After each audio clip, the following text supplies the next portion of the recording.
Uma pergunta muito constante, uma pergunta que não quer calar e que se sobressai quando pensamos nos modelos de igreja e sobretudo sobre o modelo em que Jesus institui como dinâmica.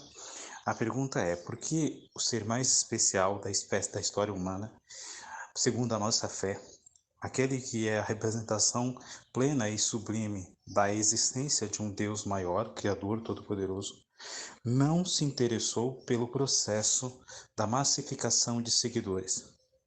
Por que este ser tão importante concentrou-se tão exclusivamente em educar, em mostrar, orientar, aperfeiçoar um pequeno grupo de seguidores? O que de errado há na massificação de pessoas no segmento da fé e da vivência da fé deliberadamente? Porque Jesus não apresenta essa preocupação em ter uma multidão, uma grande massa que o siga constantemente. E porque quando isto aconteceu, ele mandou e ordenou que elas retornassem às suas casas e aos seus lares, dizendo que elas não o seguiam porque acreditavam nele, mas sim porque ele tinha dado de comer a elas. O que há de errado nesse processo tão intenso e que buscamos há tanto intensamente nos dias de hoje? Massificar, transformar, tornar todos cristãos, tornar todos católicos, tornar o planeta inteiro católico. Se isso parece não ser a base, nem o fundamento, nem o objetivo inicial do Evangelho.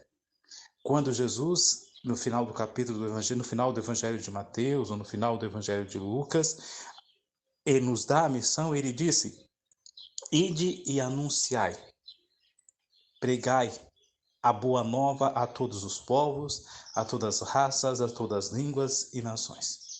Uma coisa muito interessante é que é ide e anunciai, ou seja, o princípio é o anúncio e o objetivo, inicialmente, não se trata de um ato específico de conversão. O importante para Jesus ali parece ser anunciar que ele existiu. Anunciar que o Filho de Deus de fato se manifestou em nosso meio. Anunciar de que aqueles que estão perdidos e sem rumo encontrarão nele o conforto, o seguro, o repouso sereno para continuar as suas vidas. No entanto, é um desafio muito grande às nossas vaidades, orgulhos e egoísmos conseguir entender que aquilo que ele propõe no Evangelho de Mateus e no Evangelho de Lucas, no Evangelho de Marcos e também no de São João, vós sois o sal da terra e a luz do mundo,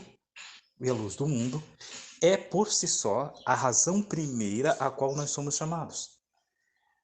E ele também nos diz que nossa missão não é ser a massa, não é fazer com que a massa toda nos siga, mas é fazer com que a massa se inspire em nosso comportamento, se inspire no nosso modo de viver, se inspire no nosso modo de ser, se inspire no nosso testemunho. Mas, no mundo onde nós somos medidos, calculados, etiquetados pela quantidade de seguidores, pelo processo de massificação, pelo processo de criar uma identidade coletiva absoluta, nós perdemos de vista e tiramos de nosso olhar, tiramos de nossa realidade de vida essa perspectiva da missão que nos é dada. Vós sois o sal da terra e vós sois a luz do mundo. Que o nosso testemunho seja tão grande que quando eles olharem para nós possam nos dizer, já dizia São Paulo, vós sois de Cristo, vós servir a Cristo, vós estáis servindo a Cristo. Desafio maior não há do que esse para os dias de hoje. Numa dinâmica cada vez mais assustadora e avassaladora de nos ajustarmos à dinâmica do mundo no intuito exclusivo de transformarmos nossa fé numa fé massificadora e numa fé de massa, perdemos de vista e perdemos de foco qual é realmente a mensagem do Evangelho. Tudo está se tornando permitido. Tudo está se tornando referência. Já não é mais o humano que se adapta à vontade de Deus. Hoje vivemos Deus que se adapta à vontade dos humanos. Pois nós só seguimos o Deus que se encaixa de modo bem específico naquilo que nós queremos, desejamos, sonhamos ser para nós o melhor caminho. Um Deus que seja diferente disso não parece mais ser interessante para o nosso convívio de fé e religioso. E demonstra-se mais uma vez que este grande desafio apresentado por Jesus quando nos diz: o povo se encontra como um rebanho que não tem pastor. O pastor é aquele que aponta, que é a luz, que é a referência de suas ovelhas.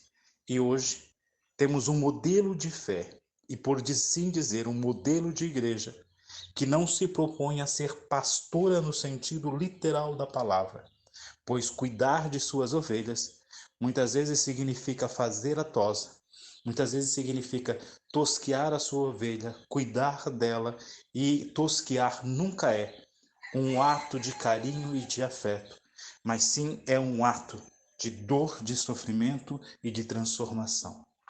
Por isso somos convidados a olhar para o modelo de igreja que vivemos hoje.